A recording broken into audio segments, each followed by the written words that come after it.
ही साडी घालायची आणि तुमच्यासोबत शेअर करायची या दिवसाची मी आतुरतेने वाट पाहत होते. साधारण 5 वर्षाखाली मी अशी प्युअर सिल्क इरकल साडी मी माझ्या बहिणीच्या लग्नासाठी खरेदी केली होती. नमस्कार मैत्रिणींनो, स्वागत आहे तुमचं माझ्या सिरीजमध्ये साडी एक मायेची ऊब. ही प्युअर अशी इरकल साडी कर्नाटक राज्यातील इरकल या गावातनं उगम पावलेली आहे. या साडीची खासियत म्हणजे तिची काठ आणि पदर हे वेगवेगळ्या तंत्राने विणले जातात, ज्याला की टोपे टेनी टेक्निक असंही म्हटलं जातं. शुद्ध प्रकारची रेशीम आणि टेम्पल बॉर्डर या इरकल साडीची प्रामुख्याने अशी ओळख आहे.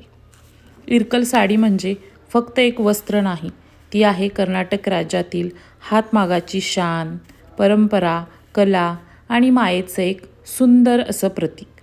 जेव्हा मी कर्नाटक राज्यामध्ये गेले होते तेव्हा मी मुर्डेश्वर टेम्पलसाठी ही साडी वेअर केली होती, जी की इरकल प्युअर सिल्क